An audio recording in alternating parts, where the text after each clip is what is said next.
Okay, I think we are going to go ahead and get started again. Good morning and good afternoon to our colleagues on the East Coast and Midwest. Thank you all for joining us in this month's webinar. As you know, this month is March, so we thought this would be an appropriate topic for this month, focusing on advancing success for male athletes of color in community colleges. So in light of March Madness and all of the activities that take place around those events, we figured this would be a fitting topic for this month's webinar. So as a custom, we will make a few announcements before we delve right into the content. The first announcement we'd like to make is about our upcoming webinars. So we know as a part of the National Consortium, there are 2 more webinars that we will host this academic year. The next one will be on April 21st. It's going to focus on racial and gender microaggressions and how they influence the experiences and success of men of color in community colleges. And then we'll end the academic year with our webinar on designing and implementing early alert systems to support students of color, men of color in community colleges. And in that webinar, we're actually going to be joined by a colleague who we've invited from Kenyatta College, who's going to share some of the things that they're doing, some of the exciting work that they're doing using early alerts to support underrepresented, underserved students. We invite you to tweet throughout the session. Our Twitter handles are here on the slide. We also ask that you use the hashtag M2C3. And I also want to mention that this is going to be the way in which we field questions at the end of the webinar. So rather than using the chat box, we're going to ask that you log on to Twitter and ask your questions using the hashtag M2C3. And I should also mention that throughout the webinar, if you're going to be tweeting, we absolutely love it when colleagues tweet pictures of themselves and their other colleagues at their campuses participating in the webinar. So again, if you would be so kind as to use the hashtag M2C3, we would greatly appreciate that.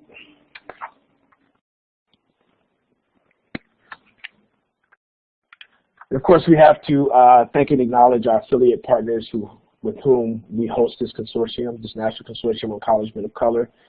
They're all presented here on the slide: Achieving the Dream, the Association of Community College Trustees, the African American Male Education Network and Development Organization, the Community College League of California, the National Association of Diversity Officers in Higher Education, the League of Innovation in the Community College, and the American College Personnel Association. So again, thank you for your tremendous support. Also want to mention and remind you all about our upcoming working group meeting that will take place here. This will be the second one that we've done for the consortium. So this year's working group meeting will take place June 9th and 10th. It's going to be 2 full days. And we will have an opportunity for you to bring students as well. So that's something new that we're going to add this year. The login information is available on our website, m2c3.org. And of course, if you have any difficulty accessing it or registering, please email us at m2c3@mail.sdsu.edu. And we'll be sending some information out about this as well via the listserv.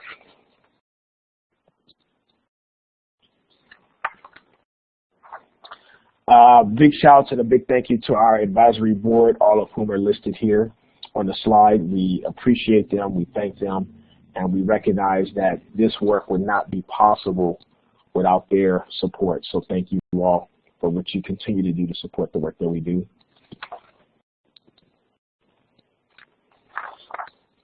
The last 2 announcements: if you haven't had the opportunity to look at the online certificate program that we host out of the Center for Organizational Responsibility and Advancement, CORA, on teaching men of color in community college, we've had about 500 community college educators participate in the training. The feedback has been very positive, so we hope that those of you who haven't had the opportunity to already do so, that you'll take advantage of this professional development opportunity. We have registration options for individuals, for large groups, and for entire institutions. So visit the website, www.coralearning.org, for information about that opportunity. And finally, would like to remind you all that we've recently had a book come out, a guidebook that focuses on supporting young boys of color in K through 12 schools. So again, this is a resource that's available. Take a look at it, available at the Cora website as well, www.cora.coralearning.org. We'll have another online teaching module program that will accompany the book. But take a look at it. It's just a way that we're looking to transition into a different space, because we know that the K-12 context really shapes the patterns and experiences that we see for men of color when they reach post-secondary education. Okay.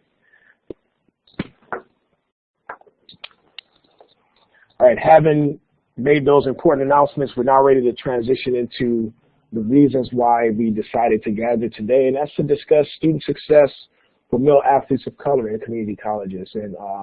And the work that Dr. Wood and I often do when we make visits to campus and do webinars, it's very, very typical for us to get questions about the student-athlete experience, recognizing that athletics is one of several pathways that leads some men of color into post-secondary education. So we thought it would be important to, at least start to engage this content and engage this topic through the work that we're doing. To kind of get us started and to provide some insight about this topic and why it's significant, we have colleagues, Eddie Como at UC Riverside and David Horton at Ohio University, who are amongst the leading scholars who've looked at student athletes and male athletes of color, and highly regarded experts regarding issues and factors that influence their success. As we see here on the slide, Como notes that despite the research on college students, there's very little research on student athletes and their life experiences. We would contend that there's even less about student athletes in community colleges as well. Horton advances a similar claim, saying that the knowledge and value and benefit of athletic programs for student participation in community college is a topic that is yet to be fully explored. So, and then even going further to say that much of what is available is presented from a deficit mindset or deficit framework. So this is our way, in some ways, to start to make some progress and to at least start to begin to ask some questions, important questions, and consider implications for practice regarding how can we do a better job of supporting our male student athletes who are enrolled at community colleges.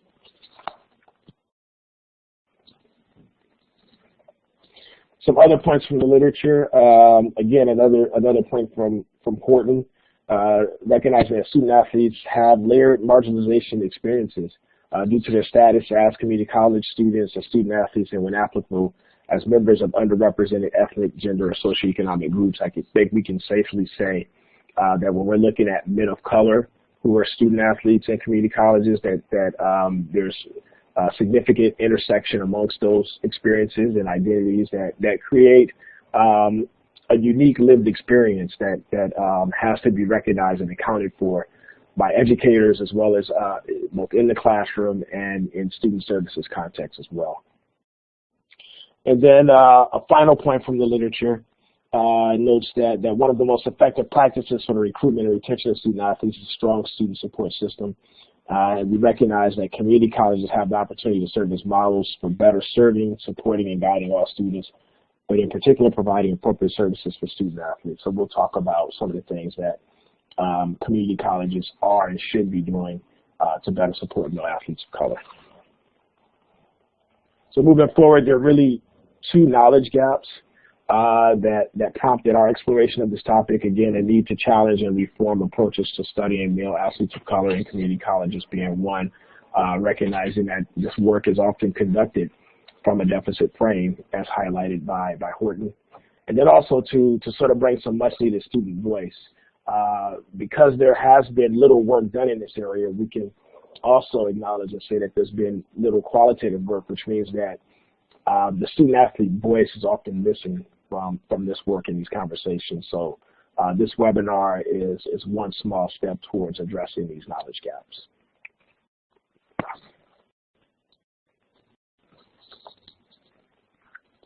I would say by now, many of you who participated in any of our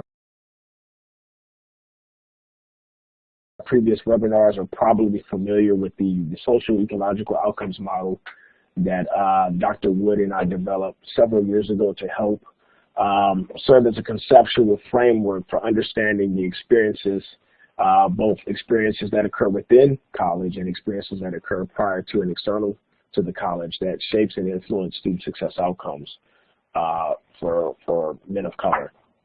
So we won't go into all of the finer details and relationships that are depicted in the model, other than to say that the areas of focus that will be salient throughout this conversation are the environmental domain, to remind you about the factors that are situated in that domain.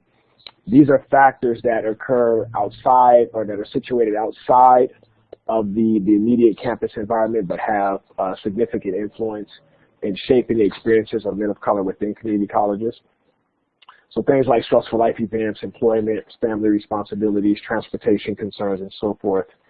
And the campus ethos domain will also be another area that will be prominently discussed when we present findings from the studies that inform the development of this webinar, recognizing that the campus ethos domain is the area in which we have the most control over as educators, because it includes factors that are situated within the campus environment, such as this having a climate of belonging and welcoming, internal validating agents such as faculty, staff, who convey messages of support and encouragement, as well as campus resources that are necessary for students to be successful, making sure that campus resources are both available, accessible, and effective in serving the purposes that they're intended. So just be mindful of those two factors as we discuss the findings presented from the studies that we'll share in this webinar.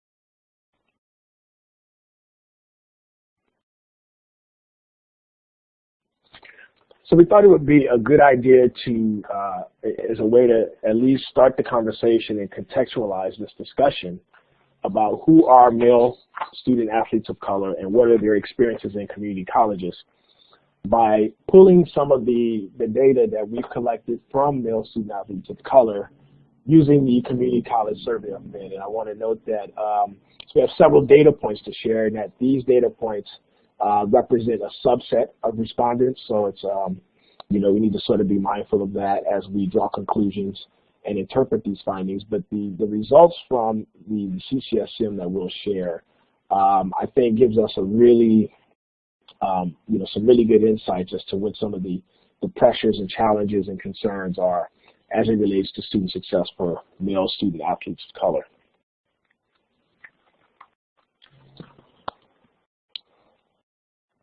So presented here in this first table are data that were collected from male athletes of color using the CCSM.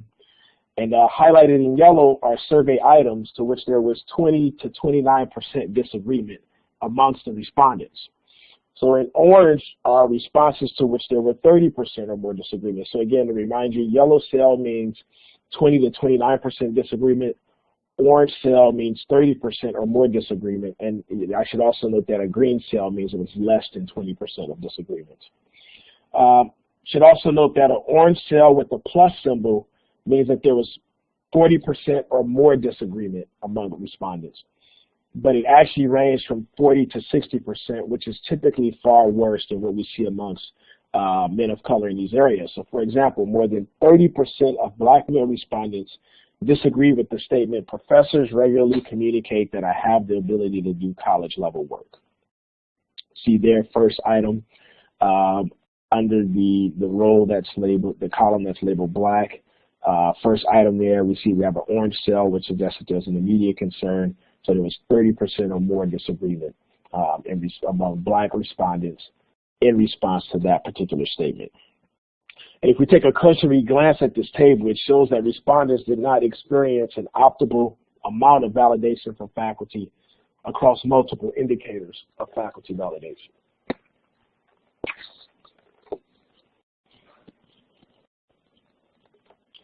This next table shows that relationships with faculty were also virtually non-existent. These relationships are critical given that the key role that these relationships have in mediating the effects of racial gender stereotypes and making campuses more welcoming and affirming for men of color.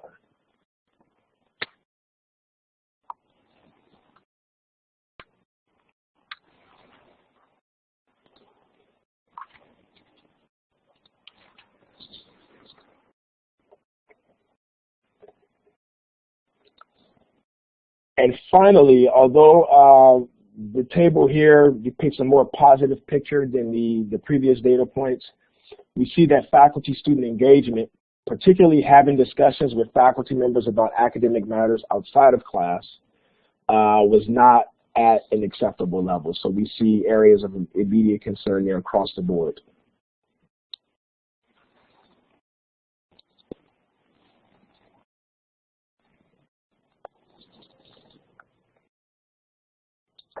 Again, also drawing from data that were collected via the CCSM,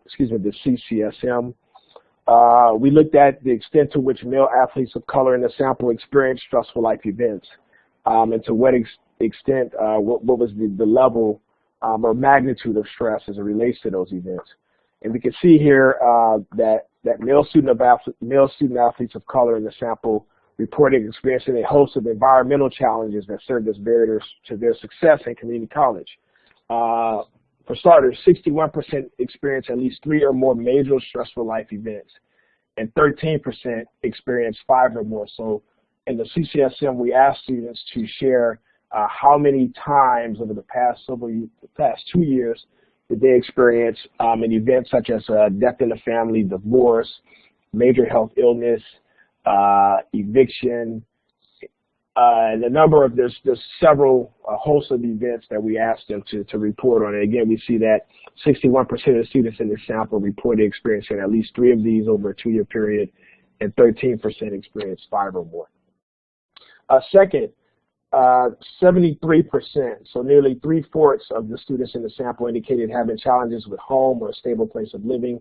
And of these students, 36% reported this challenge as being stressful.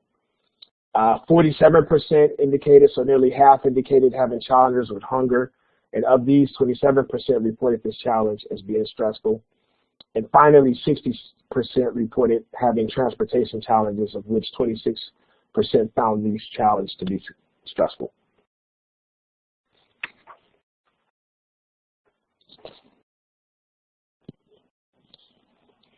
We also pulled CCSM data relating to students' experiences with racial gender stereotypes. And finally, we see here that the participants reported some faculty, staff, and students have negative stereotypes about them as men of color. And I would say here, especially noteworthy are the 25 to 30% of Black male respondents who experience stereotypes from these sources across the board. So it's at least 25% 25 to 30% of the Black male respondents report experiencing some negative stereotypes about their identities as men of color from faculty, from other students, and from staff who serve them.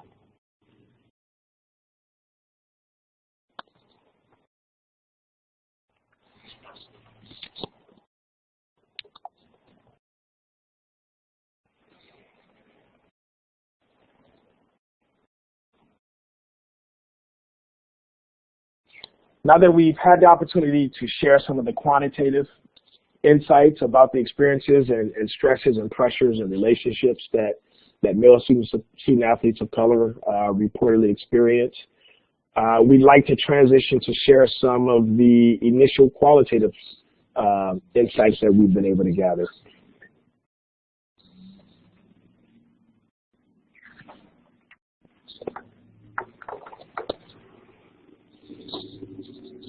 So the purposes of this webinar, we sort of use this question as a guiding question: what challenges are male athletes of color facing in community colleges as sort of a starting point. We pulled qualitative data from one urban community college that's situated in the western part of the United States, of which there were 12 male athletes of color who participated in one focus group. So recognizing, you know, that this does come from a a limited data set, so we have to be mindful of that as we interpret and make sense of these findings. But we find that the insights that were derived from these focus group, does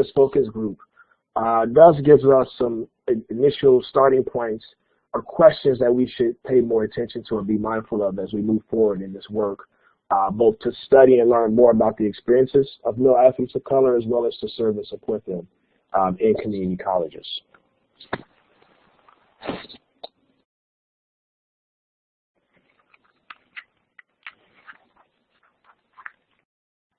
So from our analysis of the focus group data, several challenges emerged as salient among male athletes of color. Chief among them were health and nutrition concerns, particularly having consistent access to meals was something that was reported as salient amongst the participants. They also talked about transportation challenges, having trouble accessing public transportation or being able to have reliable transportation that could get them from their homes to campus in a reasonable time frame. And finances was another issue that emerged as salient. Regarding finances, one of the participants had this to share, quote, "I come from a poor situation, so being able to make ends meet has always been a challenge for me. Somehow my parents find a way to send me food, which I definitely appreciate. I'm not sure how I'd make it without them."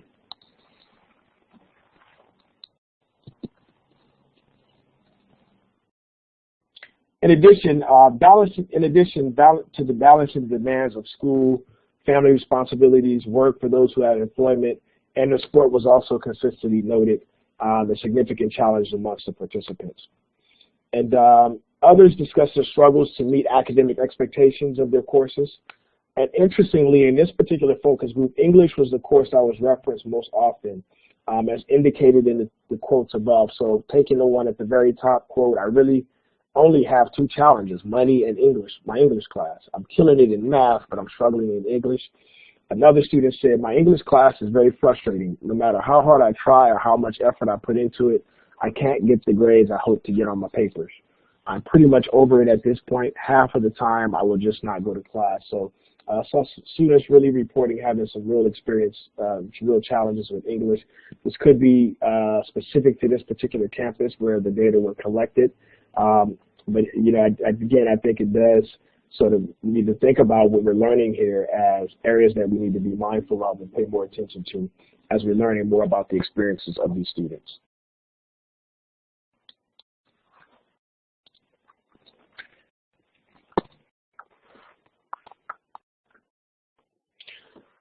We also, from the focus groups, the participants described and discussed the people and resources they relied upon to overcome the challenges that they experienced. So again, as a reminder, the challenges that were salient were having access to food, healthy food on a regular basis, transportation concerns, financial concerns, and challenges, academic concerns, particularly as it relates to English. And the most salient strategies that they reportedly used to overcome these challenges were spirituality being one. A critical mass of the participants identified as Christian and reportedly relied heavily on their faith to get them through difficult times and to overcome challenges. Participants also noted that unlike in their classes and in other campus spaces, the team environment was the only context in which they felt like they could be transparent about their faith. Second, participants talked about being resilient and persevering. They talked about that being important in the wake of challenges. And some believe that difficult times were simply just a part of life that should be expected.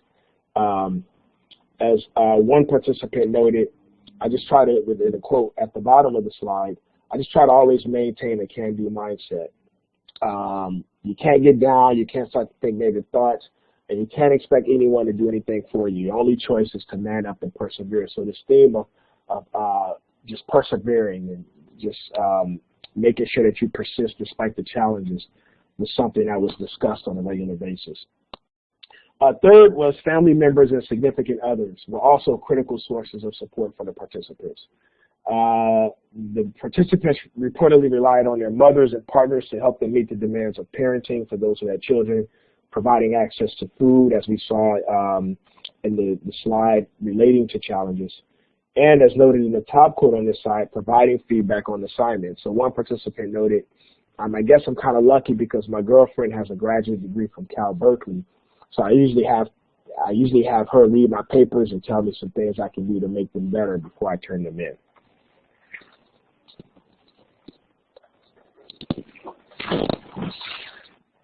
Now, what we found to be very interesting is that both coaches and faculty were not mentioned very often as sources of support amongst the participants, at least not as often as we would have expected to have seen.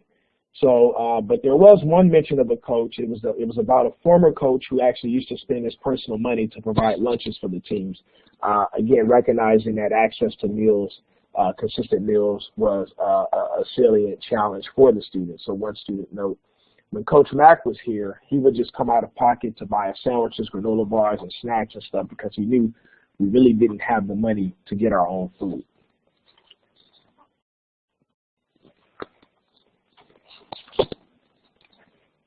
The one mention of a faculty member being a source of support came from one student who discussed how he often visited his professors during office hours to get detailed feedback on his paper, which he found to be very helpful. Again, this quote doesn't represent a theme or a pattern that we saw here, but we did think it was worth noting. So he noted, for English, I go to office hours and I ask the professor to go over the paper with me, point by point, so I know exactly what I need to do. I have no problem going every day, and if I had to, I'm not kidding. I have no problem going every day if I had to. I'm not kidding. I'm serious.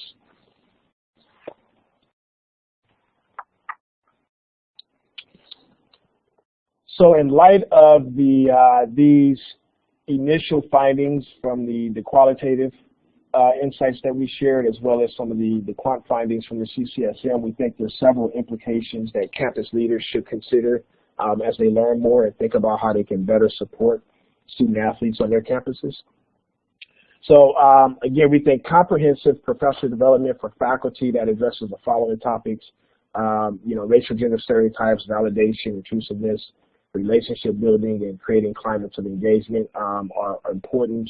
We know that these are important areas of development for all students, and especially students who've been underrepresented or underserved in higher education.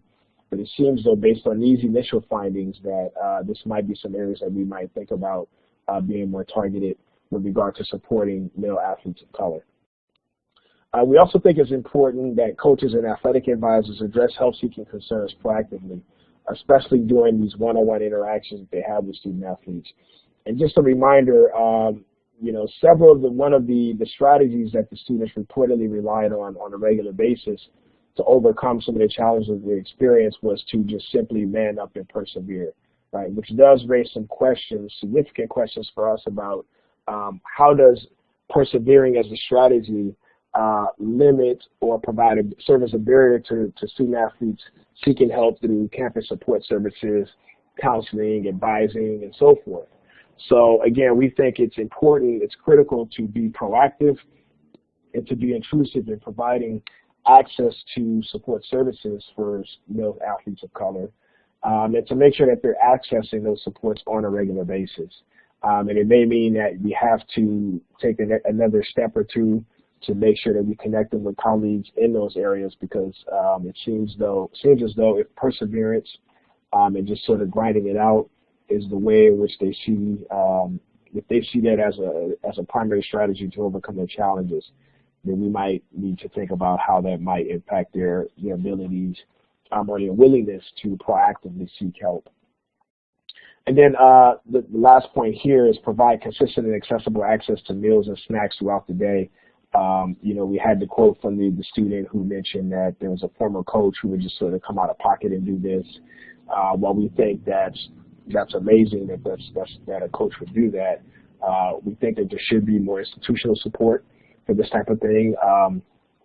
Food pantries is something that we're seeing emerge across many community colleges throughout the country, and many that we work with. So thinking about how food pantries might be used as a resource to support student athletes, and making sure that they have access to the meals and snacks and things that they have to do to simply nourish their body, because we understand and know that if a student is hungry then it's going to have a real impact on their ability to focus and concentrate on all matters, be it athletic or academic.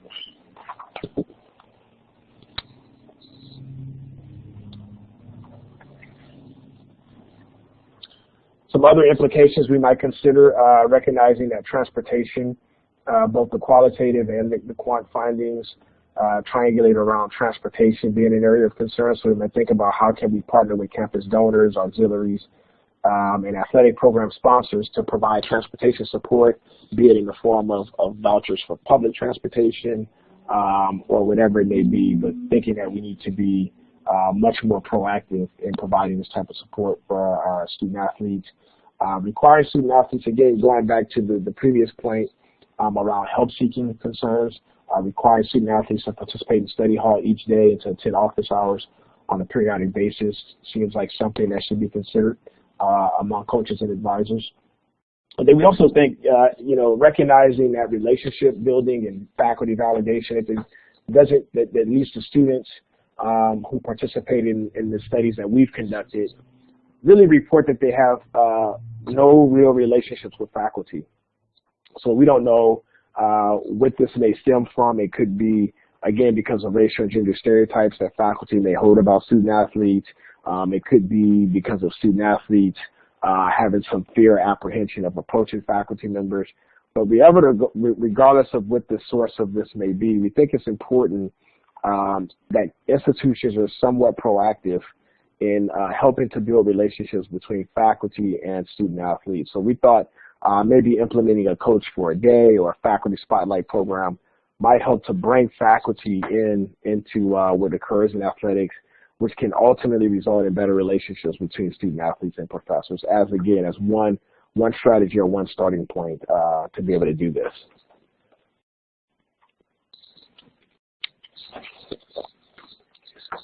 We also recognize, particularly from the qualitative findings, that students regularly reference their mothers, female counselors.